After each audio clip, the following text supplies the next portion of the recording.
Well, we say the key, but when we know that they would go Biden's way, the Democrats. California, it's 55 electoral college votes to Biden, along with Oregon 7, Washington 12, all for Joe Biden.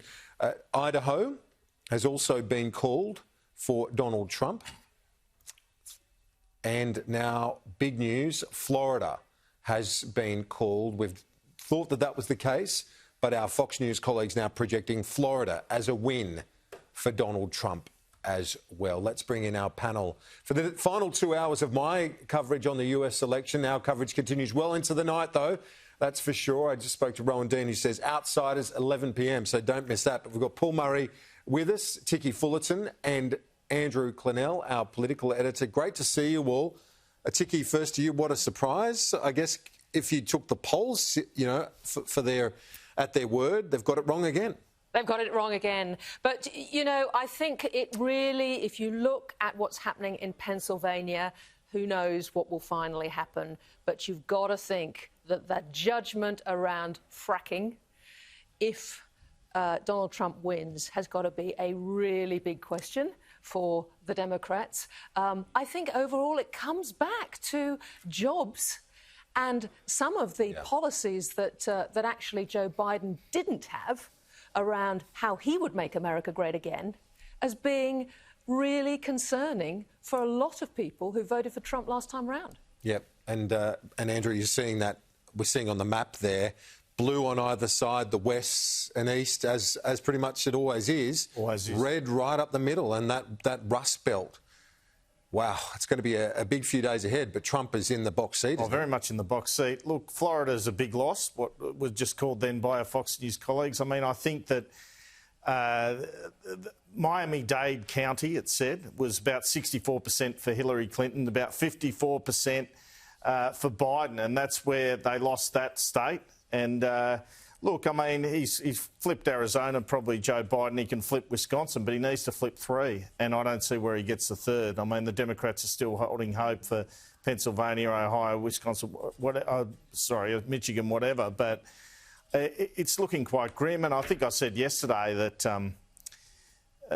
Joe Biden is a very dry character. And Trump's got all the flamboyance, all the personality. We've had other dry characters run like Al Gore, and they've gone no good. They haven't captured the imagination of the American public, and that appears to be what's happened here. Paul Murray, you're not surprised by this? Well, if you were having a look at the early vote numbers, and this is where I've been talking about this for a few nights on the show, the assumption was that the extreme majority, 2-1, was going to be a Democrat lead going into today. I showed multiple times, multiple nights, multiple states that we're not in a scenario where they were in a 2-1 margin. Instead, in many, many states, including Wisconsin, Trump was leading, and in some of these allegedly very tight states, or ones where the Democrats plan to flip it, the majority was only 1 or 2. That said, I want to say where we are right now, OK?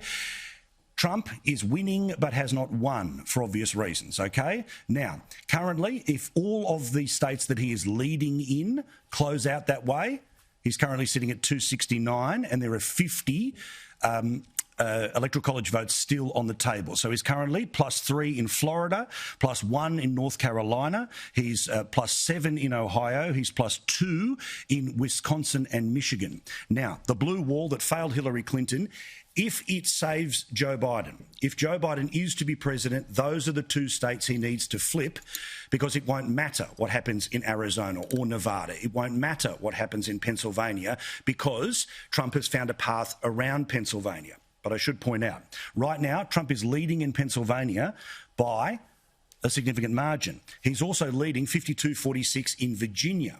Now, Republican insiders believe that the counties will eventually jump back the way of Biden in Virginia. So that's just a little bit of, cream on top if you're somebody who's hoping for a Trump victory.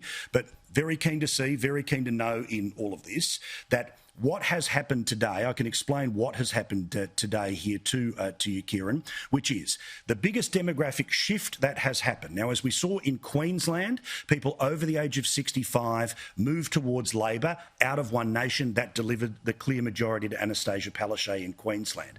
What is happening right now is Hispanic communities are going 12% toward Donald Trump. He's had a swing to them of 12% since the last election. He is currently improving where he was in 2016. In the Obama-Trump counties, there's 100 of those around America, with suburban voters, rural voters, majority black voters. He's up a full 2%, almost 10% with black men. In high income earners, he's up. In major college graduates, he's up. In urban areas, he's up. In Hispanic areas and Cuban neighbourhoods.